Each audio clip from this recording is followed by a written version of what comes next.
Jumpa lagi dalam acara Ngopi de Logoso. Kali ini kita akan membahas satu topik yang menarik, yaitu memahami istilah monogenes menurut Injil Yohanes. Dari topik ini sebenarnya ada dua pertanyaan penting yang patut kita jawab. Yang pertama yaitu, apakah monogenes berasal dari kata monos dan genos, ataukah dari kata monos dan genao?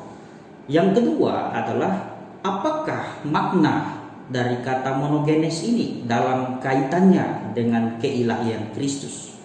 Nah, kalau kita memperhatikan istilah monogenes dalam penggunaannya dalam Injil Yohanes, maka dalam Injil Yohanes minimal istilah ini digunakan 4 kali.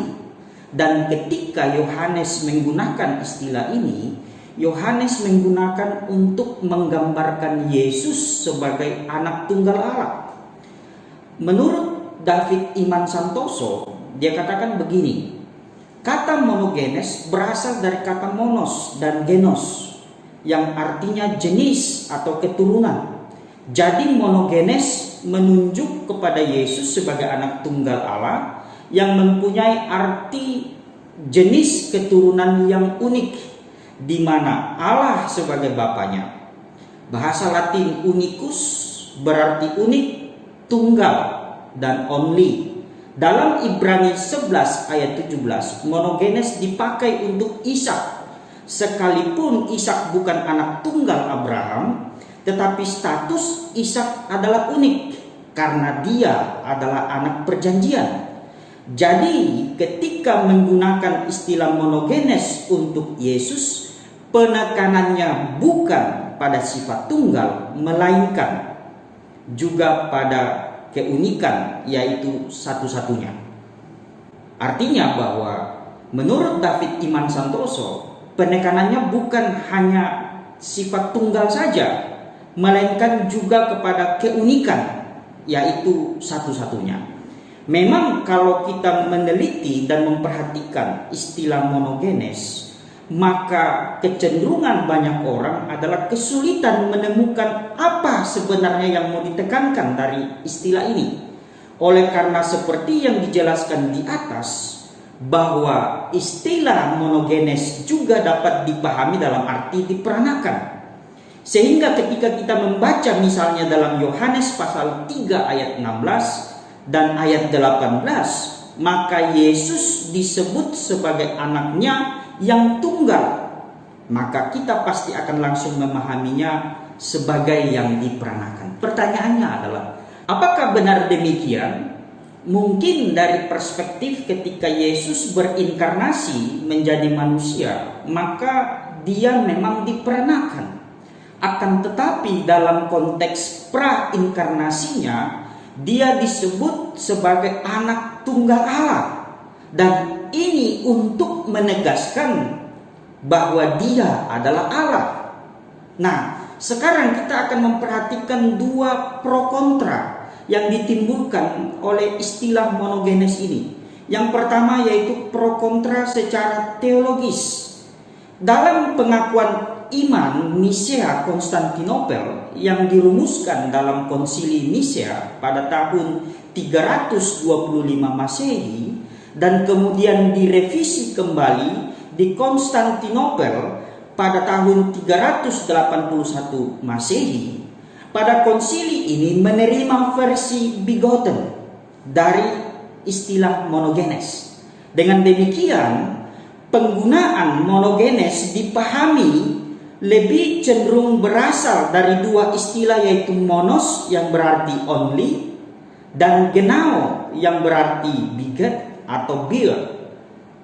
Dan kalau kita perhatikan juga dalam isi dari pengakuan iman Konstantinopel, maka jelas sekali dalam pengakuan iman itu terdapat 3 kali muncul istilah begotten, menegaskan bahwa memang pengakuan iman Konstantinopel yang dirumuskan oleh gereja pada zaman itu memang setuju bahwa penggunaan istilah monogenes dipahami dengan arti begotten atau diperanakan.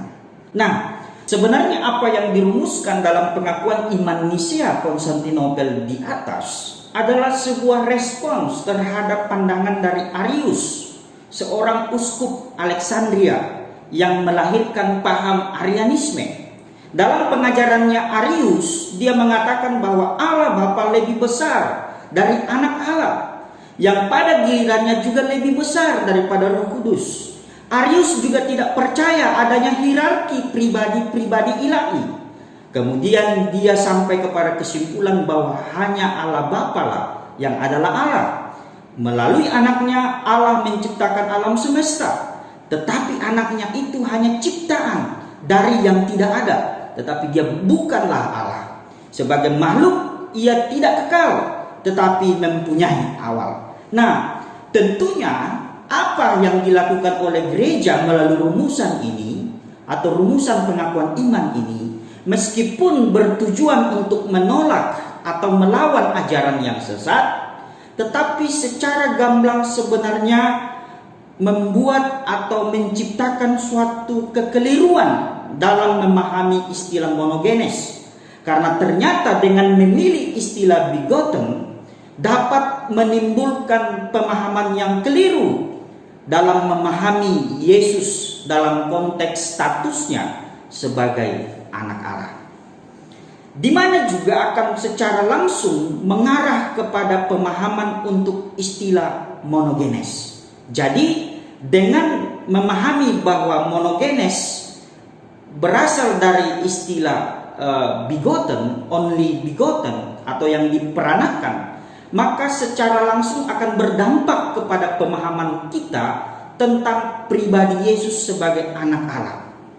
Pro kontra yang kedua yaitu pro kontra secara biblika, di mana memasuki abad ke-20 para pakar biblika cenderung melihat bahwa istilah monogenes lebih dekat kepada istilah genau daripada genos. Contohnya dapat kita lihat dalam Alkitab terjemahan New King James Version yang justru memberikan terjemahan only begotten kepada istilah monogenes ini. Akan tetapi pandangan ini kemudian ditolak atau ditentang oleh D.A. Carson. D.A. Carson tidak setuju apabila istilah monogenes merupakan kombinasi antara kata monos dan genau. Dan berdasarkan itu dapat dilihat bahwa ternyata pro kontra istilah monogenes tidak hanya dijumpai dalam bidang teologi atau sistematika saja, akan tetapi juga dirasakan oleh para ahli biblika. Oleh karena ada dua kata yang menjadi sangat signifikan di sini, yaitu kata genau dan genos, yang selalu diperdebatkan manakah yang benar mewakili monogenes atau yang membentuk kata monogenes. Sebagian setuju bahwa istilah monogenes terdiri atas monos dan genos. Sebagian lagi lebih cenderung memilih kata genau. Nah, tokoh yang setuju dengan penggunaan genos yaitu misalnya Brown, Morris, Laney, dan Kinner. Sedangkan tokoh yang setuju dengan penggunaan genau yaitu seperti Ridderbos dan Dams. Nah, sekarang kita akan melihat penggunaan istilah genos dalam Septuaginta dan dalam Perjanjian Baru. Istilah genos digunakan 20 kali dalam Perjanjian Baru dan 119 kali dalam Septuaginta. Menurut KVC, dalam tulisannya yang berjudul The Meaning of Monogenes in the Gospel John, dia katakan bahwa pada kedua penggunaan tersebut, yaitu dalam Septuaginta dan dalam Perjanjian Baru, mengacu kepada dua kategori arti. Yang pertama, berhubungan dengan benda atau makhluk non-manusia yang memiliki beberapa sifat umum. Semua jenis musik, semua jenis ikan, atau binatang yang mereproduksi setelah jenisnya. Yang kedua, merujuk kepada manusia, digolongkan bersama berdasarkan sifat yang sama, yaitu semua keturunan dari leluhur yang sama, semua tinggal di wilayah geografis yang sama. Terjemahan khas dari istilah ini yaitu orang, ras, bangsa, suku atau keluarga. Dan perlu dicatat bahwa gagasan yang menghubungkan kedua kategori ini bersama adalah bahwa anggota kelompok memiliki sifat yang sama. Ditambahkan lagi oleh KVC dalam tulisannya itu, dia katakan begini, konsep dasar dari genos tidak harus terkait dengan generasi, tetapi jenis. Karena itulah istilah ini selalu digunakan dalam konteks yang tidak ada hubungannya dengan generasi atau keturunan. Sekiranya ide dasar dari genos dikaitkan dengan generasi, maka penggunaan jenis yang sepenuhnya tidak memperanakan pasti akan muncul. Kalaupun terdapat sedikit hubungan antara genos dan genao, maka itu sebuah kebetulan belaka. Karena semua keturunan yang dihasilkan atau yang dilahirkan dari satu nenek moyang mestinya akan memiliki suatu ciri bersama karena memang berasal dari jenis yang sama. Jadi makna genos bukanlah tentang generasi, namun tentang memiliki ciri bersama. Kemudian kita coba melihat penggunaan istilah genao dalam Septuaginta dan dalam Perjanjian Baru. Istilah genao digunakan 97 kali dalam Perjanjian Baru dan 254 kali dalam Septuaginta. Istilah ini berulang kali digunakan untuk mendeskripsikan silsilah, baik dalam PL maupun dalam PB. Misalnya seorang ayah yang memiliki anak laki-laki dan perempuan. Istilah ini juga digunakan untuk ibu yang melahirkan anak-anak, misalnya dalam Yohanes 16 ayat 21. Tetapi secara figuratif, istilah ini juga dapat berarti penyebab sesuatu atau penyebab sesuatu untuk sebuah peristiwa. Misalnya dalam 2 Timotius pasal 2 ayat 23. Meskipun arti ini sebenarnya jarang sekali digunakan. Nah, menurut KVC lagi, ada perbedaan yang cukup signifikan antara kata genao dan genos. Keduanya tidak sinonim. Bagi KVC, kata monogenes dibentuk dari genos, bukan genao. Karena gagasan tentang keturunan sangat penting dalam kosakata genao. Hal tentang keturunan dan kelahiran selalu melekat erat pada kata genao. Sementara kata genos, hal itu hanya bersifat kebetulan saja. Selain itu, terdapat alasan yang mendukung bahwa akhiran genes pada kata monogenes berasal dari kata genos. Nah, sekarang kita coba memperhatikan apakah makna monogenes menurut Injil Yohanes. Penulis Injil Yohanes minimal 4 kali memunculkan atau menggunakan istilah monogenes, yaitu dalam Yohanes pasal 1 ayat 14, ayat 18, pasal 3 ayat 16, dan kemudian ayat 18. Menurut Merrill Chetney dalam buku komentari yang dia tulis, dia katakan begini, istilah monogenes dalam Injil Yohanes, misalnya dalam ayat 14, dibentuk dari kata genos, sehingga akan lebih tepat diartikan sebagai one of a kind, atau only, atau unique. Sebaliknya tidak tepat untuk diterjemahkan dengan terjemahan only begotten, karena konsep pemikiran di balik monogenes adalah Kristus sebagai anak tunggal Allah. Ia tidak setara dengan yang lain, dan dalam dirinya Allah sebagai Bapa dapat dengan utuh dinyatakan. Singkat kata, penyataan Allah melalui Kristus adalah satu-satunya dan tidak akan terulang lagi. Kemudian ditambahkan juga oleh Morris dalam komentari yang dia tulis tentang Injil Yohanes. Dia katakan begini, kita jangan terlalu sering membaca yang diperanakan untuk istilah monogenes. Karena bagi yang berbahasa Inggris, kata ini terdengar seperti hubungan metafisik.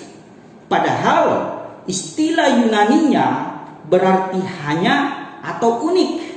Sebagai contoh, kata ini digunakan dalam cerita janda di Nain, Lukas pasal 7 ayat 12. Bisa juga kita lihat dalam Lukas pasal 9 ayat 38. Kata yang sama juga digunakan dalam cerita Yairus, Lukas pasal 8 ayat 42.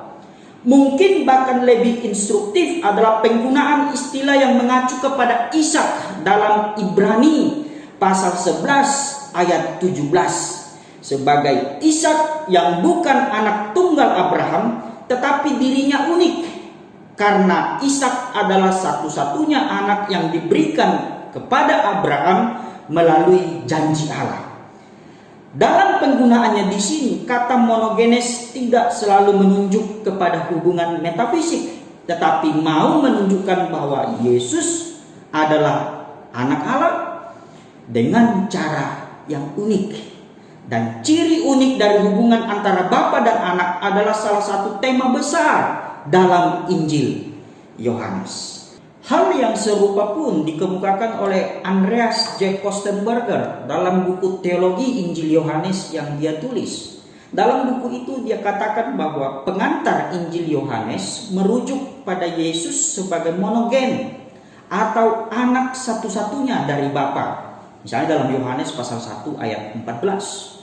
Dan menekankan hubungannya yang unik antara keduanya.